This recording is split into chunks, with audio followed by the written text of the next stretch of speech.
이제 우리 다 일어나셔서 2021년 2월 14일 주님의 변형주일 복음 찬양 123장 들으심으로 예배 시작하도록 하겠습니다.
성부와 성자와 성령의 이름으로 아멘. 우리가 죄 없다고 하면 이는 자신을 속이는 것이요 진리가 우리 안에 있지 않기 때문입니다. 그러나 우리가 우리 죄를 고백하면 신실하시고 의로우신 하나님께서 우리들의 죄를 용서하시고 모든 불의에서 깨끗하게 해 주실 것입니다. 이제 지난 한 주간을 묵도하면서 참회의 기도를 드리도록 하겠습니다.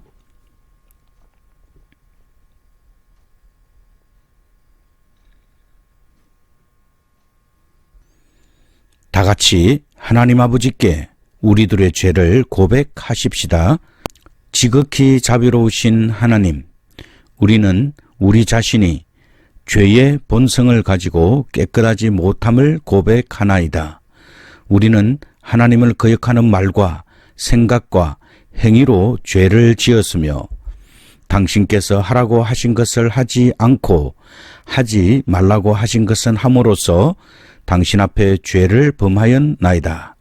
우리는 마음을 다하여 주님을 사랑하지 못했으며 내 이웃을 내 몸과 같이 사랑하라고 하신 말씀을 순종치 않으므로 당신으로부터 영원한 형벌을 받아 마땅한 죄인임을 고백합니다.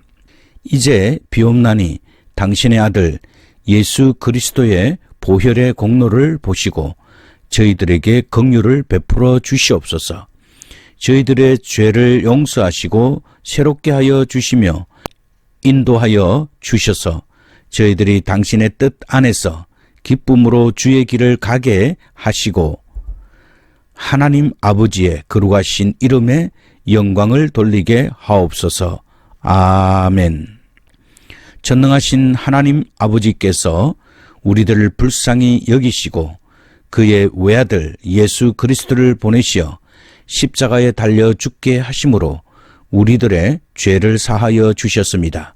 이제 예수 그리스도를 구주로 믿고 그 주님 앞에 겸손하게 자신의 죄를 고백한 여러분 모두에게 하나님의 부르심을 받고 안수받아 말씀에 종된 나는 우리 주 예수 그리스도의 말씀에 의지하고 그를 대신하여 여러분의 모든 죄를 성부와 성자와 성령의 이름으로 사하여 주노라. 아멘. 입당송 32장입니다.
평화 안에서 주님께 기도하십시다.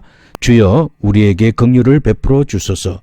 위로부터 오는 평화와 우리들의 구원을 위하여 주님께 기도하십시다.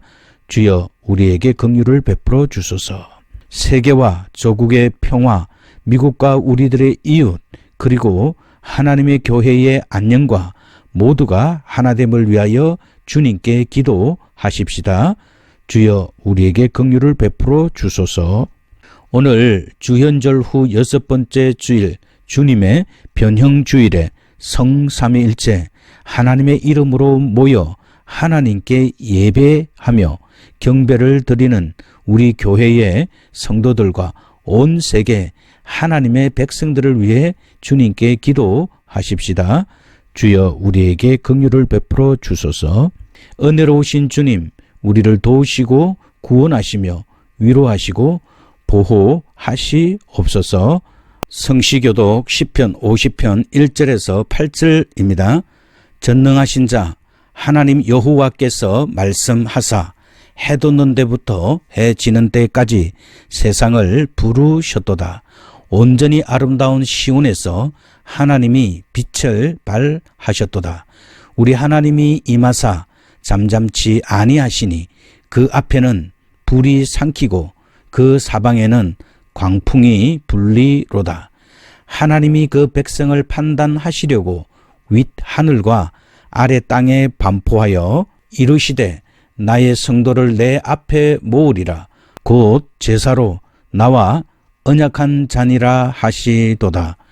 하늘이 그 공의를 선포하리니 하나님 그는 심판장이심이로다. 내 백성들아 들을지어다. 내가 말하리라. 이스라엘아 내가 내게 증거하리라. 나는 하나님 곧 내 하나님이로다. 내가 너의 재물을 인하여는 너를 책망치 아니하리니 다같이 내 번제가 항상 내 앞에 있음이로다. 아멘. 영광송 1장입니다.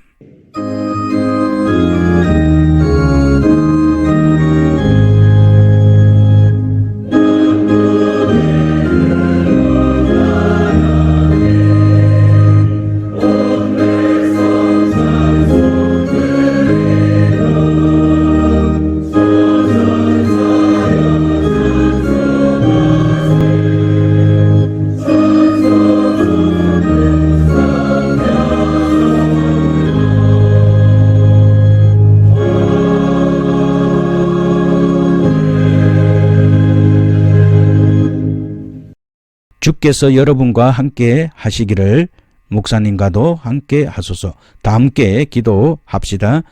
주님의 이름을 불러 기도하는 자들의 기도를 너그럽게 받아주시는 자비로우신 주님, 주님께 기도하는 자들로 하여금 그들이 해야 할 일들을 깨달아 알게 하시고 구할 바를 구하게 하셔서 그들이 주님께서 기뻐하시는 일들을 성취할 수 있도록 능력을 더하시고 은혜를 베풀어 주시옵소서. 특별히 오늘 주님의 변형주의를 맞아 저희들의 속사람이 변화되게 하시고 저희들의 모습 속에서 그리스도의 모습이 나타나게 하시옵소서.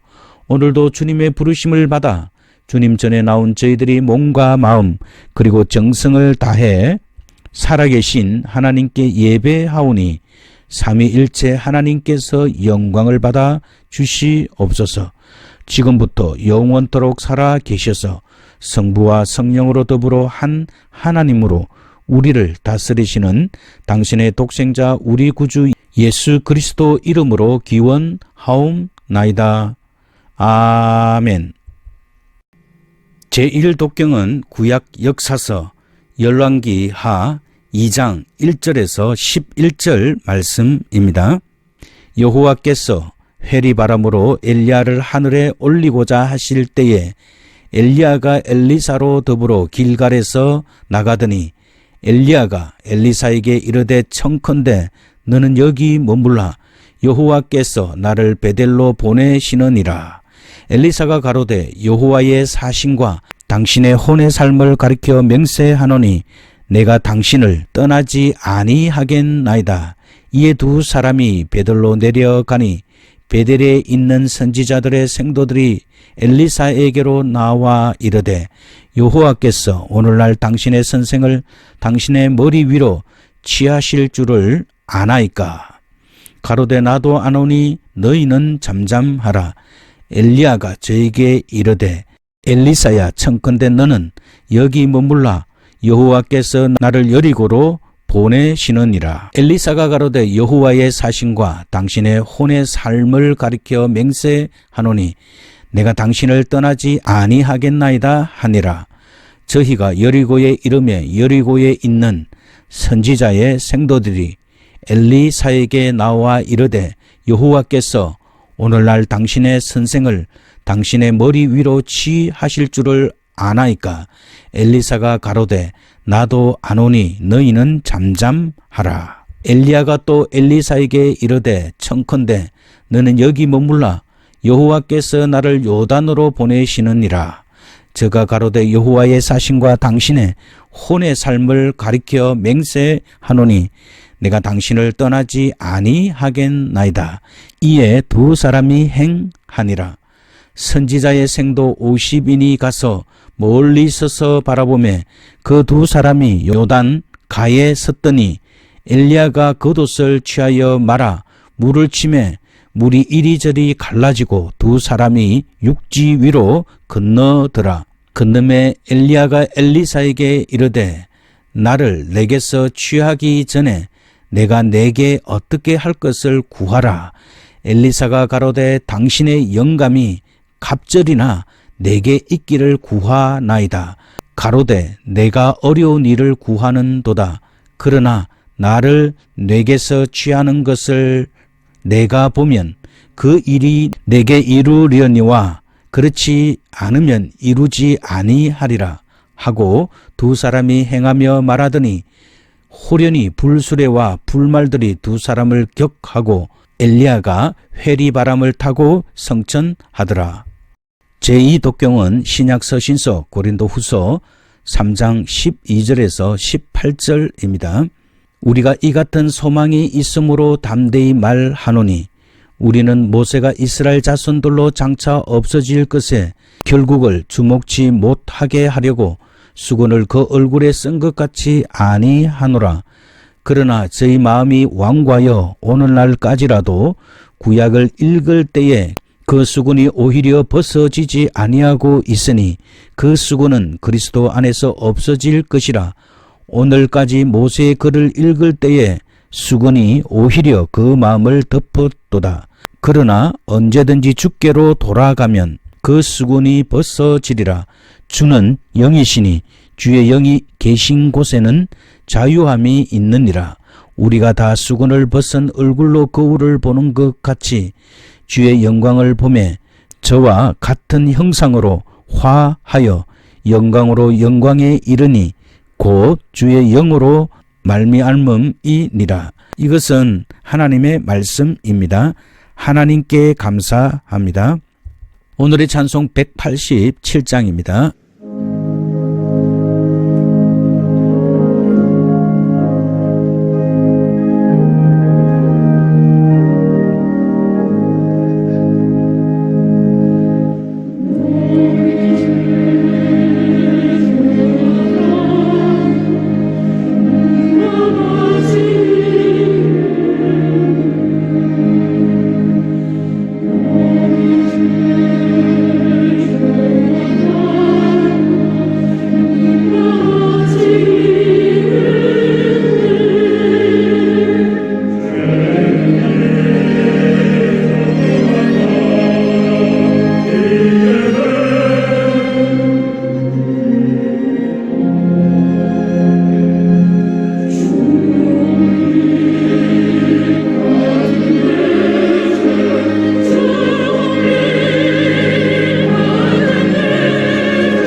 오늘 임재혜 전도사님께서 기도해 주시겠습니다.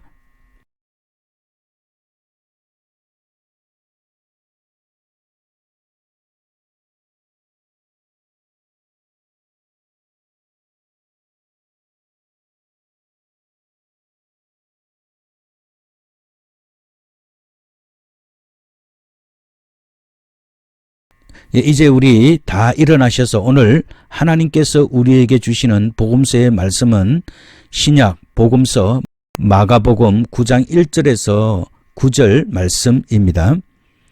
또 저희에게 이르시되 내가 진실로 너희에게 이르노니 여기 섰는 사람 중에 죽기 전에 하나님의 나라가 권능으로 임하는 것을 볼 자들도 있느니라 하시니라.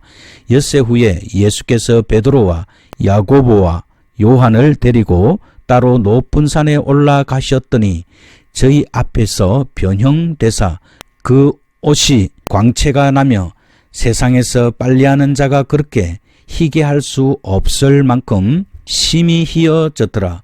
이에 엘리야가 모세와 함께 저희에게 나타나 예수로 더불어 말씀하거늘 베드로가 예수께 고하되 랍비여 우리가 여기 있는 것이 좋사오니 우리가 초막 셋을 짓되 하나는 주를 위하여 하나는 모세를 위하여 하나는 엘리야를 위하여 하사이다 하니 이는 저희가 심히 무서워하므로 저가 무슨 말을 하는지 알지 못함이더라. 마침 구름이 와서 저희를 덮으며 구름 속에서 소리가 나되 이는 내 사랑하는 아들이니 너희는 저의 말을 들어라 하는지라.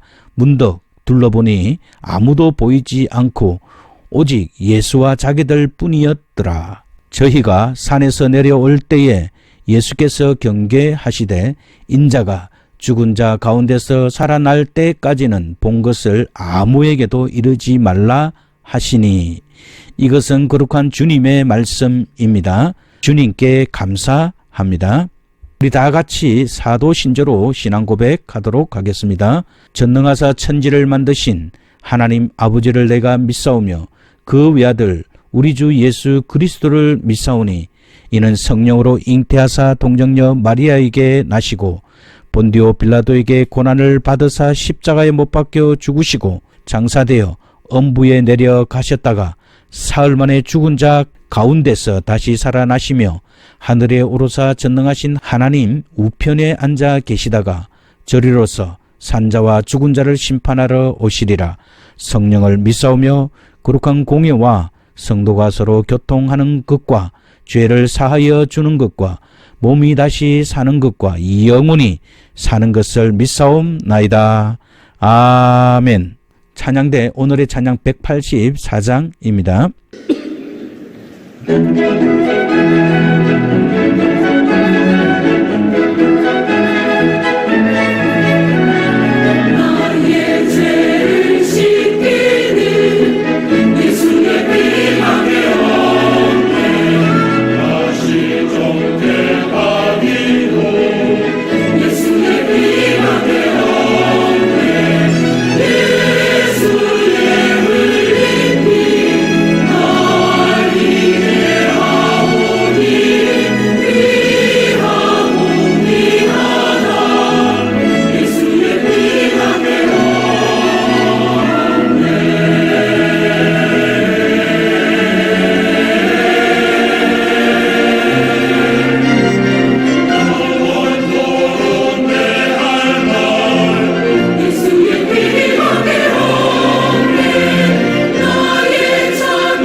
지금까지 우리는 살아오면서 기억에 남는 특별하고 행복한 경험이 있을 것입니다. 각자 다 다르게 말씀하시겠지만 저는 대담 프로그램에서 한 분이 말씀하신 것을 기억하는데 그분은 자신의 기억 속에서 부모님이 건강하여 그 품 안에서 걱정 없이 자라던 때가 소소하지만 가장 행복하였다고 하였습니다. 많은 부분 공감할 수 있는 말이라고 생각합니다. 신앙은 영적인 차원으로 하나님을 아버지로 경험하는 것입니다. 성경은 하나님을 만나고 변화된 사람들에 대한 이야기입니다. 신약 성경은 예수님께 부르심을 받은 사람들이 그를 하나님의 아들로, 즉 우리를 구원하기 위해 오신 분으로 경험한 사람들의 이야기입니다. 예수님을 만난 경험은 하나님의 품으로 돌아오는 것이기 때문에 이 세상 걱정, 근심이 다가와도 두려워하지 않고 하나님 때문에 행복을 누리는 것입니다. 마태복음 16장에 보면 베드로의 신앙 고백이 있습니다. 가이사라 빌립보 지방을 방문하신 주님은 제자들에게 사람들이 나를 누구라 하더냐라고 질문하셨습니다. 그때 베드로는 주는 그리스도시요 살아계신 하나님의 아들이십니다 라는 고백을 하였습니다. 그러자 주님께서는 예루살렘으로 올라가 장로들과 대제사장들과 서기관들에게 많은 고난을 받고 죽임을 당하고 제3일에 살아나야 할 것을 비로소 가르치셨다고 합니다. 그런데 베드로는 이 말씀을 듣고 예수님 앞을 가로막으며 주여 그리 마옵소서 이 일이 결코 주께 일어나지 않을 것입니다 라고 자신 있게 말하였습니다. 그런데 예수님은 사단아 내 뒤로 물러가라 너는 나를 넘어지게 하는 자라 내가 하나님의 일을 생각하지 아니하고 도리어 사람의 일을 생각하는도다 라는 책망을 하였습니다. 조금 전에 예수님에 대한 위대한 신앙 고백으로 칭찬을 들었던 베드로가 우쭐한 마음에 성급한 태도로 나섰다가 모든 제자들 앞에서 무참하게 꾸중을 듣고 말았습니다. 예수님의 사역을 통하여서 그의 권세 있는 가르침과 병을 고치시며 귀신을 내어 쫓는 일들과 물이 변하여 포도주가 되게 하시며 바다를 잔잔케 하시고 보리떡 5개와 물고기 2마리로 5,000명을 먹이신 이와 같은 능력과 이적을 베푸시는 일에 점점 더 관심이 커지고 있었습니다. 그러나 예수님은 앞으로 닥쳐올 자신의 고난과 죽음 그리고 부활 사건을 통하여서 이 땅에 오셔서 완수하셔야 할 구속사가 핵심이었기 때문에 그 중요성을 깨닫게 하시려고 하였습니다. 예수님은 죄인들을 향한 사랑과 긍휼에 있어서는 한없이 풍성하신 분이지만 자신이 이 땅에 오신 궁극적인 진리에 대해서는 언제나 철저하고 엄격하신 분이셨습니다. 주는 그리스도시요 살아계신 하나님의 아들입니다 라는 고백을 할 정도로 예수님을 아는 것이 제자들이 성숙해졌기 때문에 이제 그 다음 단계의 진리로 이끄시려고 하였습니다. 이는 참된 예수님의 제자가 되기 위해 반드시 통과해야 할 일이었습니다. 우리를 구원하기 위해 고난의 십자가를 지시고 죽으시려는 주님의 계획을 잘 몰랐던 베드로가 주의 길을 가로막았던 실수는 베드로에게만 있는 것이 아닙니다. 우리는 육신적이며 세상적인 안목에 길들여져 있기 때문에 우리도 언제나 실수할 수 있다는 것입니다. 어느 순간 세상의 영광과 평안함에 취하게 되면 주님이 원하시는 십자가의 길을 회피하며 사는 우리 자신의 모습을 발견하게 됩니다. 그러나 주님은 베드로를 책망하신 후 참된 제자의 도를 가르치셨습니다. 누구든지 나를 따라오려거든 자기를 부인하고 자기 십자가를 지고 나를 좇을 것이니라. 누구든지 제 목숨을 구원코자 하면 잃을 것이요 누구든지 나를 위하여 자기 목숨을 잃으면 찾으리라. 사람이 만일 온 천하를 얻고도 제 목숨을 잃으면 무엇이 유익하리요? 사람이 무엇을 주고 제 목숨을 바꾸겠느냐? 인자가 아버지의 영광으로 그 천사들과 함께 오리니 그때에 각 사람의 행한 대로 갚으리라 라고 말씀하셨습니다. 즉 주님을 따르는 제자의 도는 고난의 길이며 목숨을 내어놓는 십자가의 길임을 분명하게 밝혀주셨습니다. 그리고 자신을 따르는 제자도를 선포하신 주님은 오늘 9장 1절에서 진실로 너희에게 이르노니 여기 섰는 사람 중에 하나님의 나라가 권능으로 임하는 것을 볼 자도 있느니라고 말씀하셨습니다. 이처럼 오래전부터 약속된 메시아와 그 영광스러운 하나님 나라는 반드시 도래하게 될 것입니다. 다만 하나님의 나라가 이르는 방법과 과정에 있어서 예수님과 제자들의 생각에 차이가 있을 뿐이었습니다. 하나님의 영원하신 계획을 알지 못했던 제자들은 당장 이 땅에서 이루어질 정치적인 승리를 기대했습니다. 그러나 예수님은 이 세상에 속하지 않는 영광의 하나님 나라가 우리 가운데 임하도록 하시기 위해 스스로 십자가의 길을 택하셨으며 제자들에게도 그 길을 함께 걷자고 말씀하고 계십니다. 그리고 6일이 지난 후에 예수님은 3명의 제자, 즉 베드로와 야고보와 요한과 함께 산에 오르셨습니다. 정확히 말하면 기도하시기 위해 함께 산으로 오르셨다는 것입니다. 그런데 예수님께서 기도하시기 위해 산에 올라가셨다는 것은 특별한 의미가 있습니다. 하나님은 영이심으로 언제 어디서나 우리는 기도할 수 있습니다. 길을 걷거나 차를 타고 가면서도 기도할 수 있습니다. 그런데 예수님께서는 기도하시기 위해 산으로 올라가셨다고 말씀하고 있습니다. 그것은 특별히 기도해야 할 제목이 있었기 때문인데 십자가를 앞두고 있었기 때문입니다. 우리도 특별히 중요한 문제를 앞두고 있다면 일상의 장소를 떠나 특별한 장소인 골방을 찾을 필요가 있습니다. 모세는 율법을 받기 전 시내산에 올라가서 기도했습니다. 엘리야는 바알과 아세라 선지자와 싸울 때에 갈멜산에서 기도하였습니다.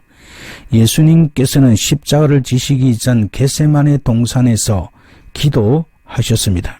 그러나 믿음의 사람들과 예수님께서 기도하시기 위해 산에 올라가셨다고 우리도 꼭 산에 올라가서 기도를 해야만 하는 것은 아닙니다. 우리가 주님께 집중하여 기도할 수 있다면 장소는 크게 문제가 되지 않습니다. 그것이 집이든 직장이든 상관이 없습니다. 가장 중요한 것은 당면한 문제를 주님께 부탁하고 그분의 능력으로 해결받고자 하는 믿음을 갖고 있느냐라는 것입니다. 사람은 기도해야 살 수 있는 존재입니다. 왜냐하면 누구나 하나님을 의지해야 살 수 있는 부족한 존재이기 때문입니다. 부족하고 연약한 인간이 전능하신 창조주 하나님을 찾는 것은 지극히 당연한 것입니다.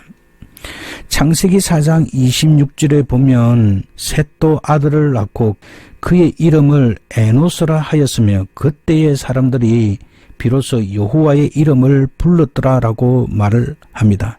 여기서 하나님의 이름을 불렀다라는 말은 기도하였다는 말과 같은 의미입니다. 왜 사람들이 에노스를 낳았을 때 기도하기 시작했을까요? 그것은 에노스가 연약함이라는 뜻을 갖고 있기 때문입니다. 사람들이 연약함을 깨달았기 때문입니다. 연약함을 아는 사람은 주님 앞에 무릎을 꿇을 수 있는 것입니다. 그러나 우리가 주님 앞에 무릎을 꿇을 때 하나님께서는 우리 연약함을 도와주시고 당신의 영광으로 채워 주십니다. 오늘 본문도 기도하는 가운데 놀라운 일이 일어났습니다. 예수님이 기도하는 중에 용모가 변화되었습니다.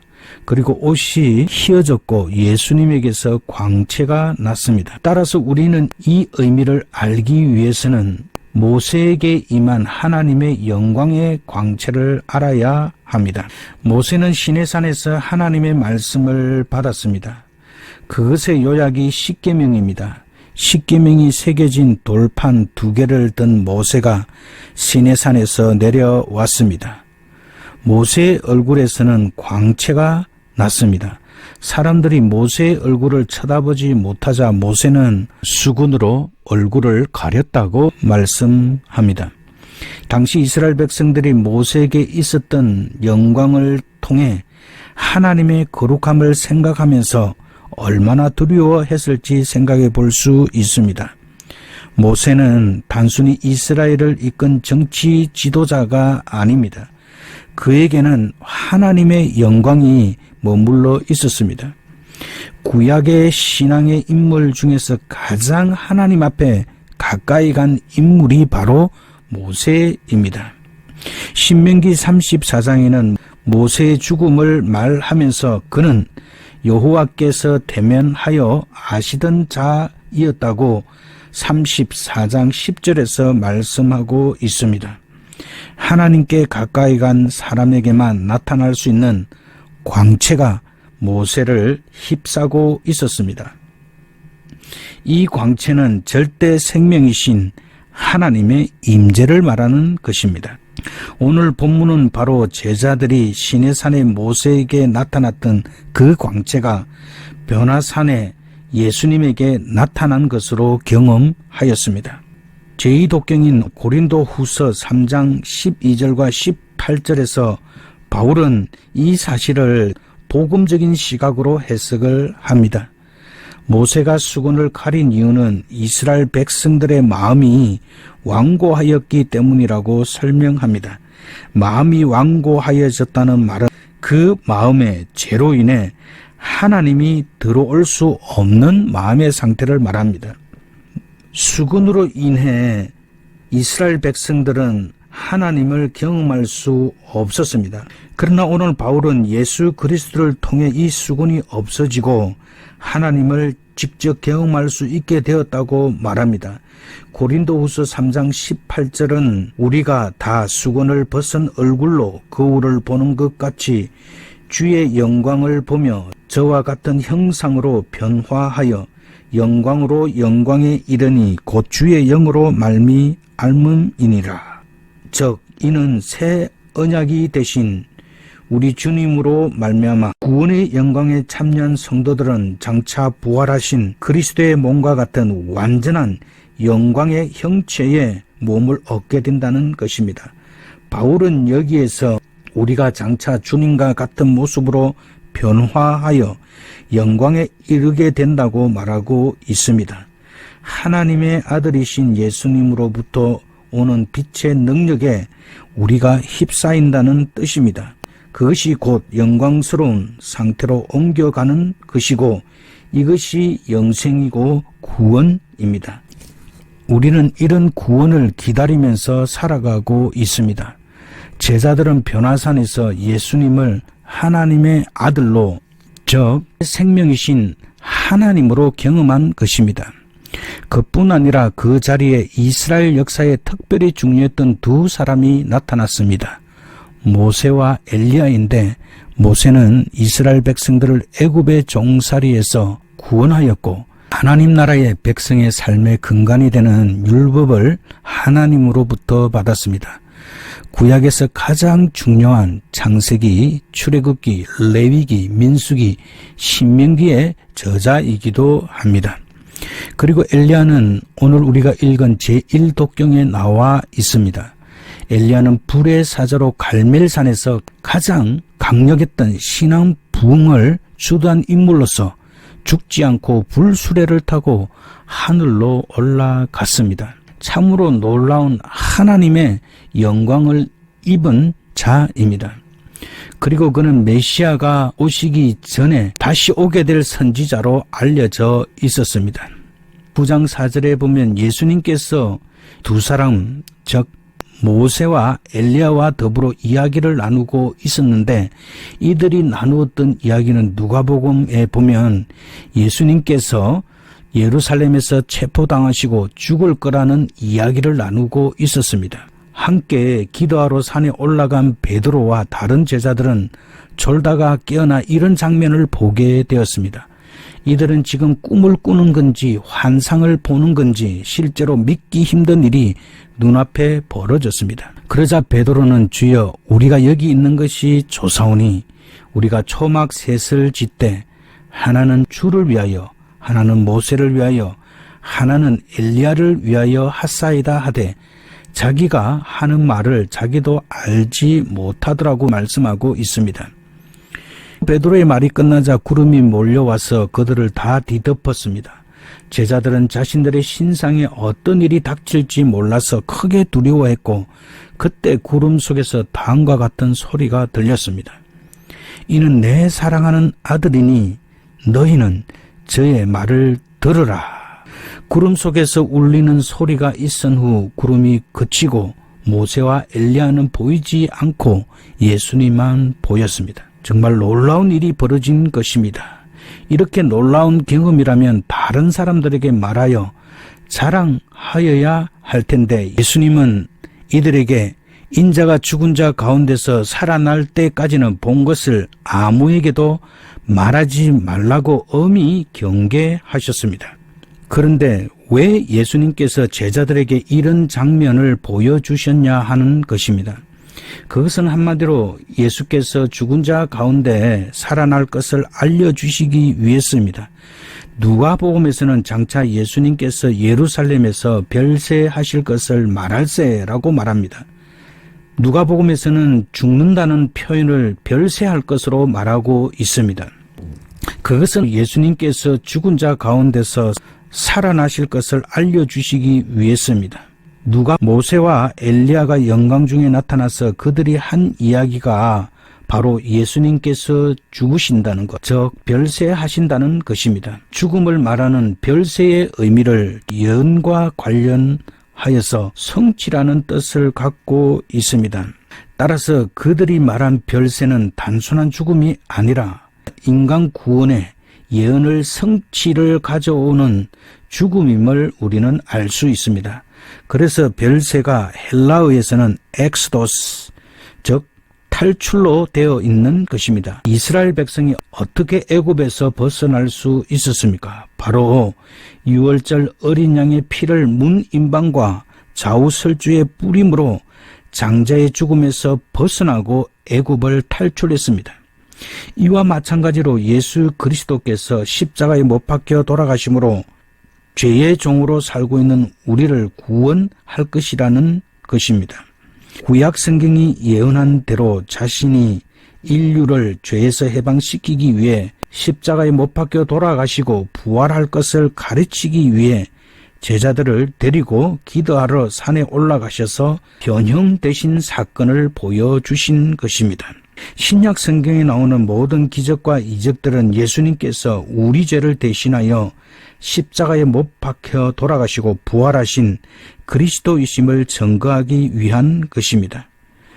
따라서 우리는 예수께서 그리스도이심을 깨달아 알아야만 하는 것입니다. 바로 이것을 아는 것이 은혜입니다. 예수께서 변형되신 사건을 보고 베드로의 반응을 살펴보면 5절에서 베드로가 예수님에게 고하되 랍비여 우리가 여기 있는 것이 좋사오니 우리가 초막 셋을 짓되 하나는 주를 위하여 하나는 모세를 위하여 하나는 엘리야를 위하여 하사이다 하되 이는 저희가 심히 무서워하므로 자기가 하는 말을 알지도 못하더라라고 말하고 있습니다. 이것을 통하여서 우리는 무엇을 알 수 있습니까?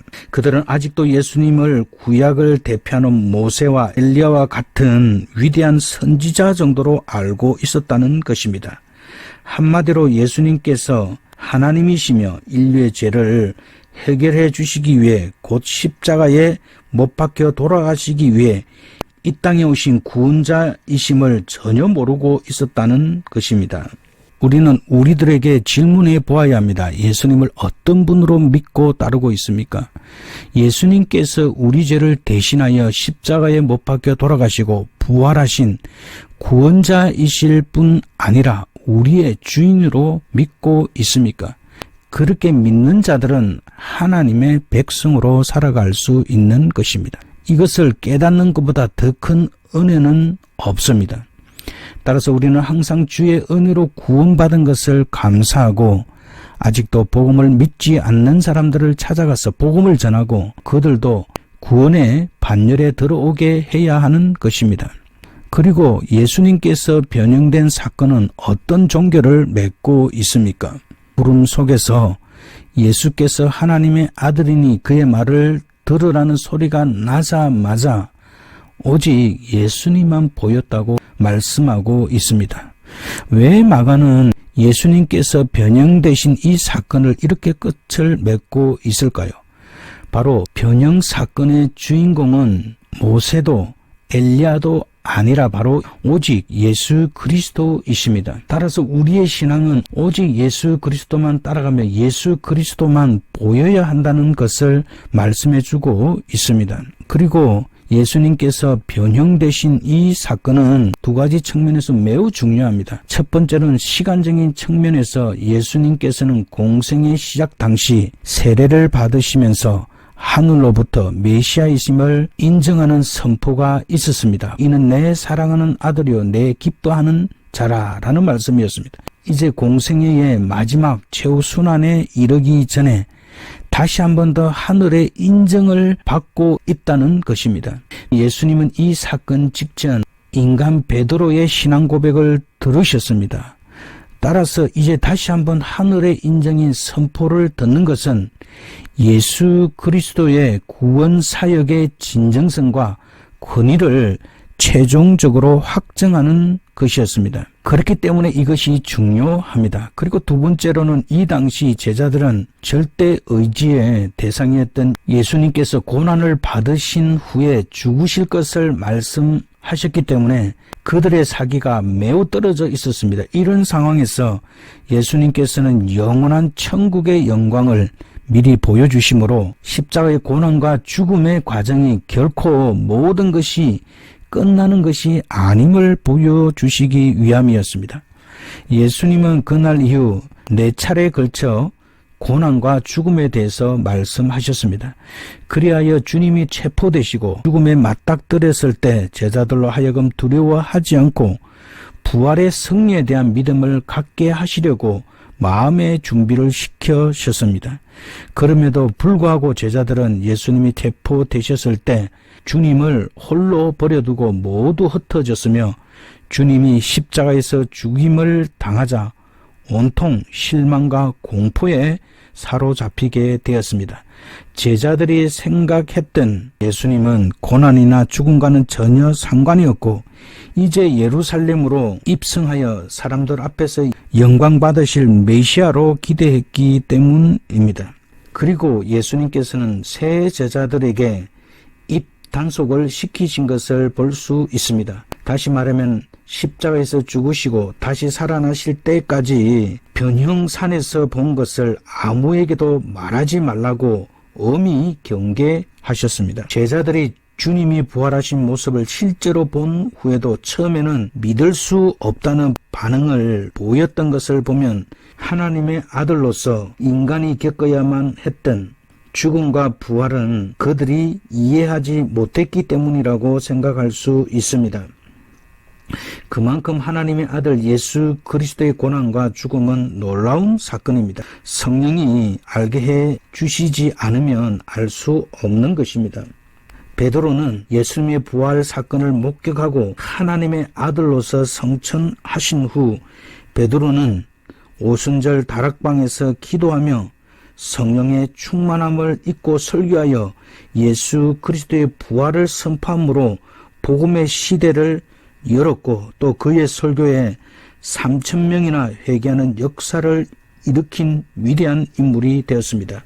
베드로는 예수님의 얼굴이 변형된 사건을 언급하시면서 베드로후서 1장 16절과 18절에서 우리 주 예수 그리스도의 능력과 강림하심을 너희에게 알게 한 것이 공교히 만든 이야기를 좇은 것이 아니요 우리는 그의 크신 위엄을 친히 본 자라 지극히 큰 영광 중에서 이러한 소리가 나기를 이는 내 사랑하는 아들이요 내 기뻐하는 자라 하실 때에 제가 하나님 아버지께 존귀와 영광을 받으셨느니라 라고 말하면서 이 소리는 우리가 그와 함께 거룩한 산에 있을 때에 하늘로서 나온 것을 들은 것이라 라고 증언하였습니다. 그리고 베드로와 함께 산에 올랐던 야고보는 12사도들 중에 가장 먼저 복음을 위해 순교하였으므로 예수님의 영광을 잊게 되었고, 야고보의 동생 요한은 밤모섬의 유배를 당하였습니다. 그곳에서 많은 핍박을 받았음에도 불구하고 제자들 중에 가장 오래 생존하면서 장차 오실 주님이 이루실 모든 일에 관한 계시를 주님께로 받아 책으로 기록하는 그 사명을 잘 감당하여 주님의 영광을 잊게 되었습니다. 다시 말씀드리면 베드로, 요한, 야고보 세 제자는 주님이 변화된 모습에서 보여주신 것처럼 그들은 오직 예수님의 말씀을 듣고 순종하여 예수 그리스도의 영광의 광채를 힘입어 세상을 이기고 오직 주님만 바라보며 영광스러운 삶을 살았습니다. 오늘 이 말씀은 우리에게 바로 복음을 믿고 순종하며 오직 예수 그리스도의 영광을 힘입어 살며 주님만 바라보고 믿음으로 살아야 됨을 말씀하시는 것입니다. 초막 셋을 짓는 일이 주님을 위해 좋은 일로 보이지만 항상 그렇지 않는 일에 몸과 마음, 시간을 빼앗기지 말아야 합니다. 우리는 찬송가 204장처럼 예수님을 나의 구주로 삼고 성령과 피로 거듭났습니다. 따라서 이 세상에서 하늘의 영광을 누리며 살 수 있는 놀라운 존재가 되었습니다. 우리는 온전히 주님을 신뢰하며 날마다 저의 말을 들으라 라는 그 말씀을 우리는 성경을 통하여서 주님의 사랑의 음성을 들어야 되며, 주님이 주시는 이 사랑의 음성을 듣고 이 험한 세상을 이기며 믿음으로 기쁨을 누리며 살아야 합니다. 우리의 삶 속에 세상과 나는 간 곳이 없고 구속한 주님만 보이는 신앙으로 주님께 영광 돌려야 합니다. 이제 기도하도록 하겠습니다. 오늘도 귀한 말씀을 통해 은혜 주시고 오직 우리 주 예수 그리스도의 신앙으로 살라고 말씀하신 주의 말씀에 순종하는 저희들이 될 수 있도록 도와주시고, 변형산상의 영광은 곧 부활의 영광임을 믿습니다. 주님께서 주시는 영광의 광채를 힘입어 날마다 승리하며 살아가게 하시고, 장차 우리에게 흰 세마포 옷을 입혀주시고 부활의 영광을 주실 주님 앞에 겸손히 주의 말씀을 듣고 순종하며 살아가게 하시고, 오직 예수님 제일주의로 살아가는 복된 삶이 될 수 있도록 주님께서 인도해 주시옵소서. 예수님의 귀하신 이름으로 기도드립니다. 아멘. 신의 찬송 194장입니다.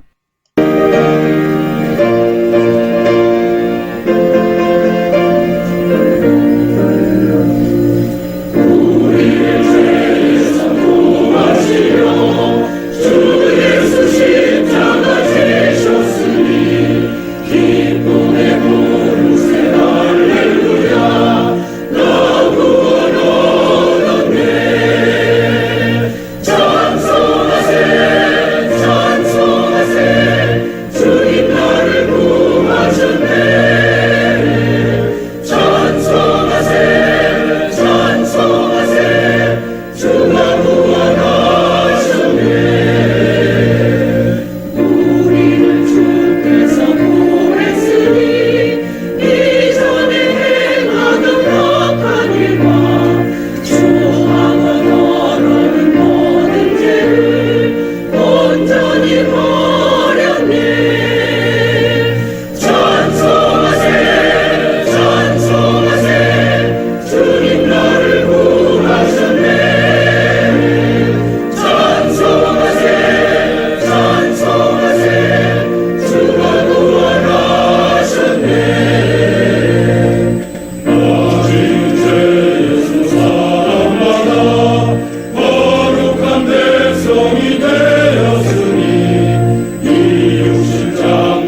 이제 축도하겠습니다.